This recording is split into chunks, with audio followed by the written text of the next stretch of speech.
الله وبركاته، اخواتي واصحابي واحبابي الناس اللي مشرفاني في القناه. احلى مسا عليكم، ان شاء الله كده يوم سعيد علينا وعليكم بخير.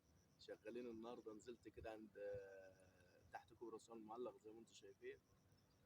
الدنيا شغاله ريمه حلو وشغالين، وخلينا مع بعضينا كده ان شاء الله. يلا كده وكل جديد مع ابو شاهر الصياد في قناه الجديد كويسه.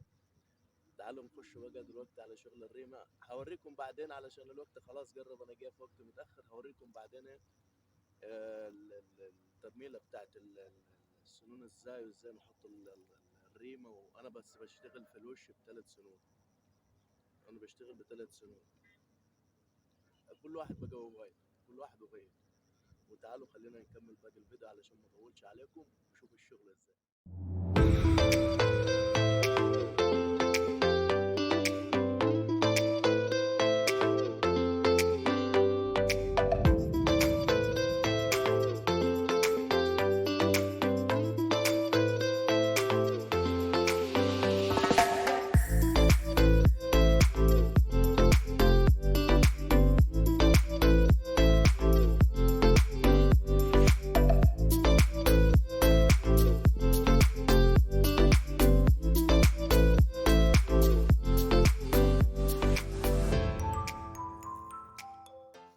زي ما حضراتكم شايفين هنشتغل دلوقتي ان شاء الله في فيديو تاني بكره.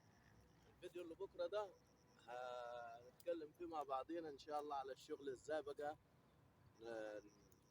نحط ازاي الريمه، نطعمها ازاي، نعمل الكزاوش ازاي. وهنبقى واحده واحده كده مع بعضينا، واوريكم كل حاجه بالظبط. انا بس علشان خاطر الوقت متاخر النهارده، وحبيت ان انا انزل لكم شغل جديد، اوريكم بقى الحاجات اللي ابتدت تشتغل علشان الناس اللي عايزه تنزل تصيد، تنزل تصطاد. ولو حد محتاج ريمه، في عندي انا جايب كتير، فعندي يعني كتير في البيت. فاللي محتاج يرن عليا، الرقم بتاعي في كل حته على الجروب وعلى اليوتيوب، واللي مش عارف يبعت لي، يكتب لي كومنت. وان شاء الله يعني هي الدنيا شغاله شويه، بس انا علشان خاطر ايه بتكلم معاكم مش واخد بالي كويس من الغمة. وبكره ان شاء الله فيديو جديد، فيديو جامد. خليكم تتابعوا معايا لحظه بلحظه. يلا.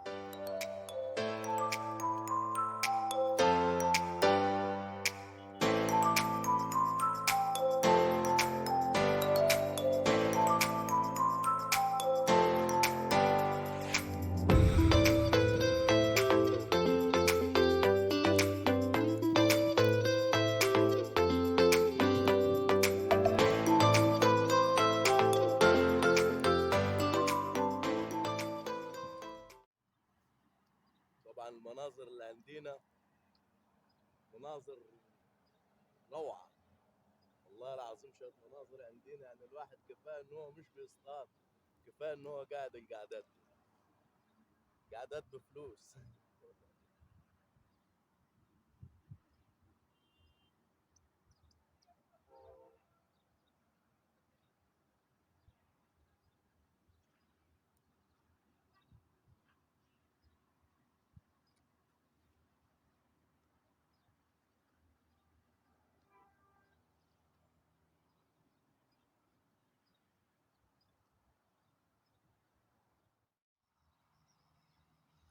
الحمد لله ربنا رزقنا، بس النهارده يعني ايه، انا جيت يا دوب ساعة زمن بس، فربنا برضو كرمني الحمد لله.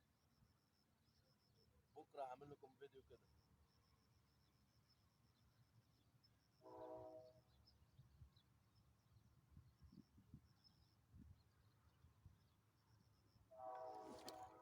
واحلى مسا على عم عبد الله، الراجل المحترم، حبيب قلبي.